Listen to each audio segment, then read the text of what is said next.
Alright, I wanted to show you how I wired up the ignition harness here. Okay, so I've done some other videos on everything else. So our main wire here, our main few wires that are important is our pink wire. Okay, so it's pink and white. Goes to our pink and white wire on the alarm. Okay, you can kind of see back there.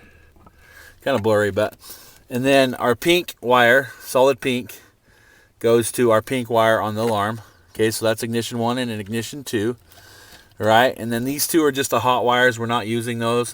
The red and the red with black, we're not using those at all, or the red with white stripe. So the only ones that we're actually using underneath here are the pink, the orange.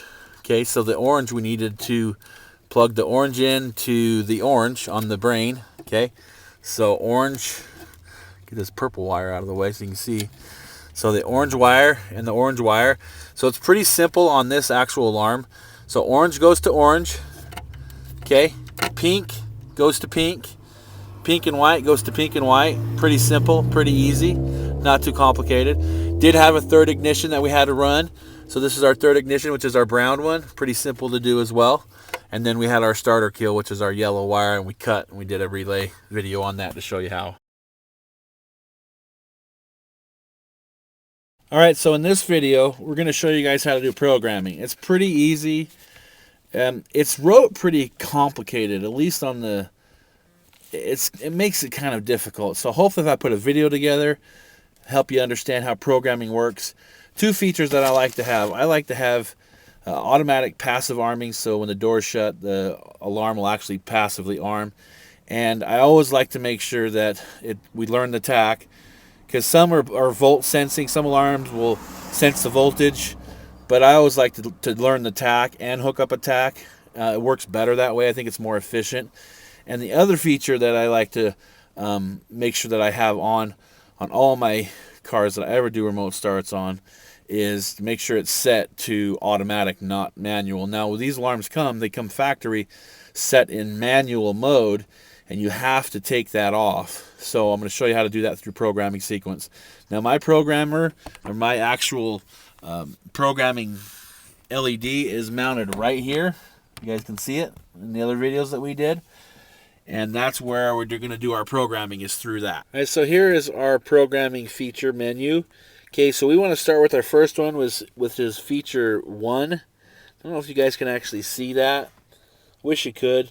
But it's active arming, feature 1, and the way we got to do that is we got to use the remote, plus we got to turn the key on. So let me show you how to do that. All right, your first step is you need to turn the key on, turn it off, and then hold your programming button, which is the one that's up by my mirror.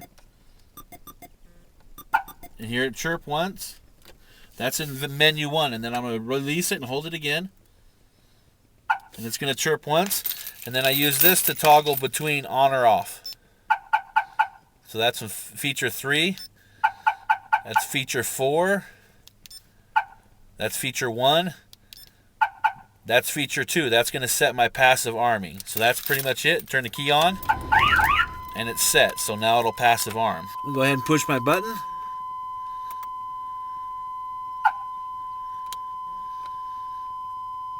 Alright, I'm going to go ahead and push the button.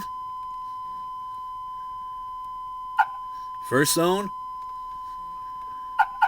Second zone, third zone, release it, hold it again.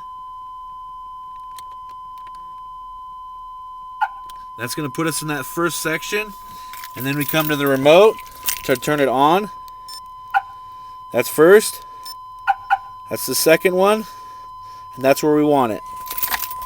And that'll give us switch it from automatic, or from the manual mode to automatic. And then take our key, turn it on and off, we're done. Alright, in this video, it's going to be our last video on this sequence. We're going to show you the last part of the ignition harnesses, the wires that we had to hook up for the ignition. Also a couple programming features to turn on the passive automatic arming, so it locks the doors and turns the alarm on. And also, while learning the TAC, we're not going to show you how to do that one. Well, maybe we will. Maybe we'll incorporate that one as well. But then we're also going to show you how to switch it from manual mode to automatic mode, which is very important, because when it comes to in default, it's already in manual mode, so you have to switch it to automatic to get it to actually go into remote start.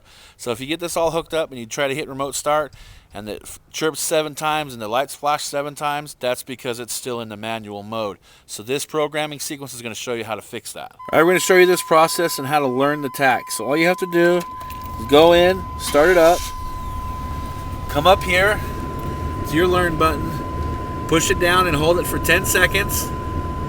Okay, you'll hear a chirp, or you might not hear a chirp. It's not necessary to hear a chirp. What you're looking for is for that light to turn solid color, and when it does, then the tach is learned. Now we've already learned the tach on this. I just wanted to show you actually how to do that, and that's the process in learning the tach. And then go over here and shut it off.